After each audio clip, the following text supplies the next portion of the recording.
Hi, this is Joe Davis with GotBaseballCards.com. I'm a lifelong sports card collector and hobby veteran for over 30 years.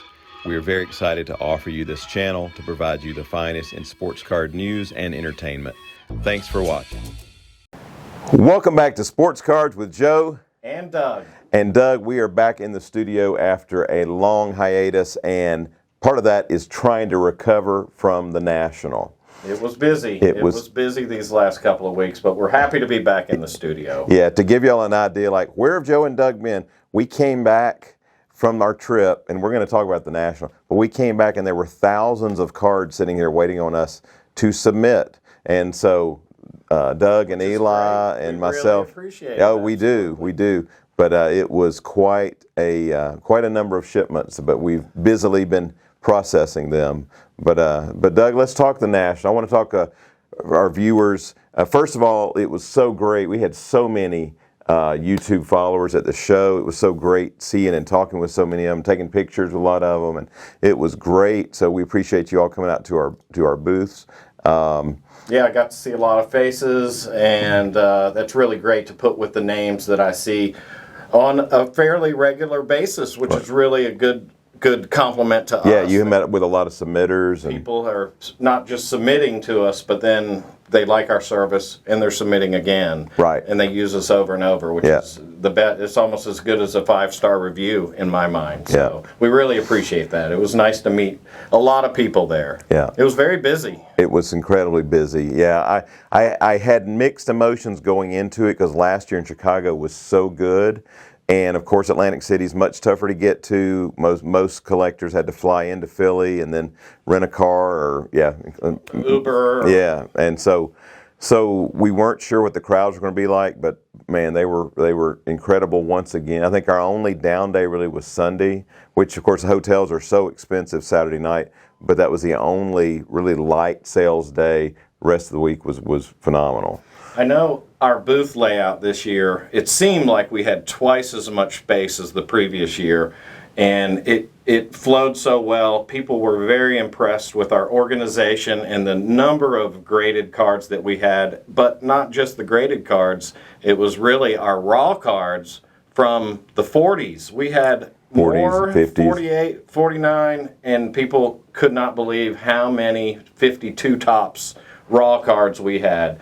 It was a pleasure to see some of the set builders with their lists and their folders, and I even had a couple of people finish up some sets they had been working on for years, and those are bell-ringing times for those people. I'm getting goosebumps just thinking about somebody completing a set they've been working on for so long. Yeah, there had been dozens of collections we bought over the last year that we'd been processing, finally got to put them out, at the big show. So that was great. So tell me, Doug, about some of your experiences while we were up at the show. Well, besides the big layout of the booth, which flowed so well, you were talking about comparing to Chicago, and I know at one time back in Chicago, we had so many people in the booth that Joe literally had to crawl under a table to get into the booth. And that was probably our design last year more than because I feel like we had, if not more, we had as many people come visit us at the show. We had a great location. I really enjoyed the location. But we took submissions in. I talked to maybe a dozen people with their submissions, which those cards have been processed and headed out for grading.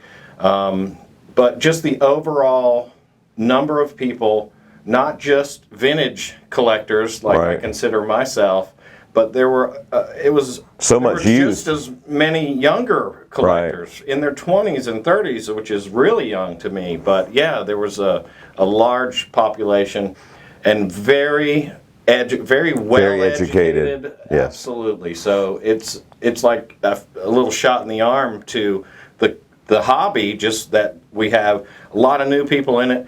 And they've been around now, and they're staying in it, and they know just as much, or they're very good at apps and phones. Yeah, it was great. There were so many first-timers at the show. They're like, it's my first national, it's my first national. I heard that over and over, and that was great. So many kids coming up, and man, they know their well, the comp is this, and I'll take that, and I was like, I'm very impressed, and but that's so exciting to me because I'm a lifer, I've been in it since I was a kid, but I remember my first card show. It was 1981, dating myself here, and I thought it was the coolest experience. Like, and this was a little 30-table show in Atlanta, and for these youngsters to come in and get that experience, it's you cannot put a price on that education in the hobby to attend a national, and so very excited for next year. And Doug, I think we were talking before off camera that I felt like.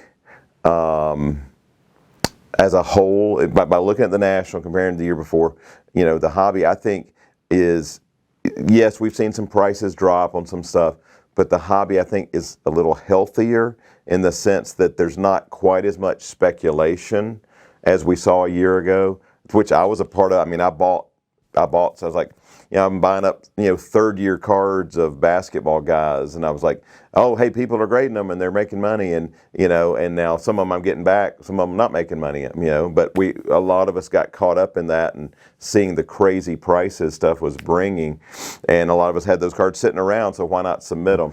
So talking about the health of the hobby, it was great seeing both older collectors, younger collectors, but also there seems to be a little more sanity this year. The prices things were bringing, like, okay, this is more logical than seeing cards from the early 90s that I know were mass produced.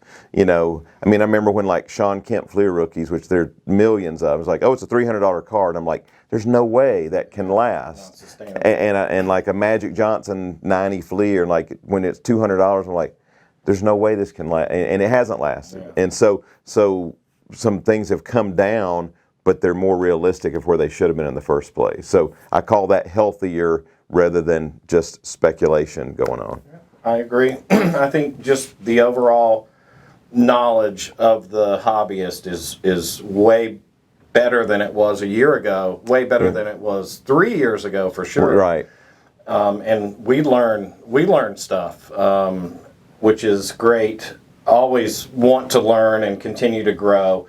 But yeah, so many new customers and buyers too. We sold a lot of cards, Joe. I told you when we left that I didn't want to have to haul all those cards back. Right, and we didn't. We did haul a bunch, but we did have one evening, if you'll remember, Joe, where someone walked up and said, "I want to buy this entire showcase," which had maybe 200 cards in it. It was a lot. And we thought he was joking. Yeah, because we had stacks of some of the same stuff, and they're like, "Yeah, I'll take it all." And we're like, "Sure you will." And we're literally trying to close up for the day, and he bought them all. Yeah, so it worked out a deal. Yeah. It was amazing, and he was happy. We wanted him to actually take the showcase as well, but we borrowed those from Zion, so I don't think that was possible. Right.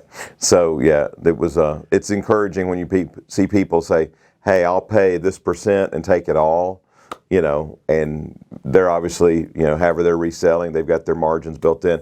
But it's exciting to say, well, market is this, and you're paying how close to this, and you're taking a large quantity at that. That's a very positive sign, And I love, of course, we all have to negotiate in this hobby at shows, and sometimes to get the sale, you have to negotiate a little. But I was encouraged. A lot of collectors were just like, "I want that card. I'll take that card." Yeah. And you didn't have to get into, "Will you go 10? Will you go whatever?" It was just like, "Hey, I need that for my collection." You've got. And we had a lot of times it was like, "Here's a stack, you've got 300 on it, will you go 275, stuff like that. And we're always happy to work with people like that. But that was encouraging. It wasn't, "Will you take 100? It was very, very reasonable buyers. We were complimented over and over again about our organization, and that we had all of our prices on the cards, on the face of the cards, so that people, when they're looking in our showcases, they didn't have to go, "How much is that?" Or it was on the back to where, anyway, lots of compliments on that. And one of the reasons I think that some people were just buying outright was you had you had a lot of people getting up-to-date market pricing on those cards. Our prices were as accurate and current as market value should be. Because a lot of it we'd literally done in the last 30 days to prep it. Everybody's checking comps and, around the convention, maybe people's comps had to be, this is way off of what you have there, but we just didn't have that often. Right. We were very close to accurate.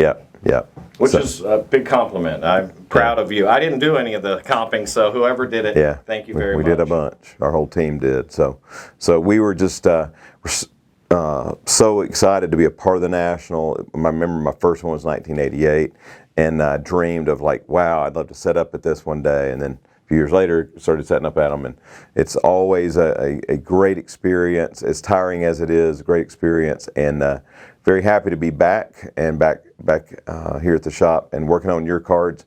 But looking forward to Chicago next year. Does everyone know that you were elected and nominated to the the baseball card industry Hall of Fame? Yeah, we haven't got to share that. That was a big announcement at the show.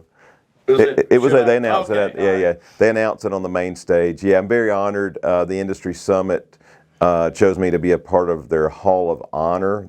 I'm along with 5 other recipients this year, and there's going to be an awards luncheon in Vegas in September? End of September, and so very, very honored to be a part of that. Lots of people coming by and congratulating Joe on his nomination, and so I want to tell one more story about the National. Joe was, he was being elected into the Hall of Fame, and he's moving around the show quite a bit, and people stop him, and everyone knows Joe, and so he was doing that, and somebody walked up to him and said, "Can you take a picture?" And he thought, "Oh, okay," and they handed him the camera to take a picture of them, so I thought that was I said, God keeps you humble. I had already taken pictures with several other people, and I had been stopped with someone else, and like, yeah, sure, I'll take a picture with you. And then I'm headed to the restroom of all things, and the guy's like, "Hey man, will you take a picture?" I'm like, "All right, sure." And I'm ready to put my arm around him. He's like, "Here's my camera." And so keeps you humble. So that's great. But congratulations. Thank you. It is an honor, and I'm proud to be working here with you, Joe. Yeah, thank you so much. So, all right, guys, well, don't miss our next video. We're going to be giving you a full recap of the current state of the graded industry. So you don't want to miss that. We'll share things we saw at the show and what's going on here and what's coming up in the next few weeks. So we appreciate you tuning in for this recap of the National, and we will see you next time. Signing off for Joe and Doug.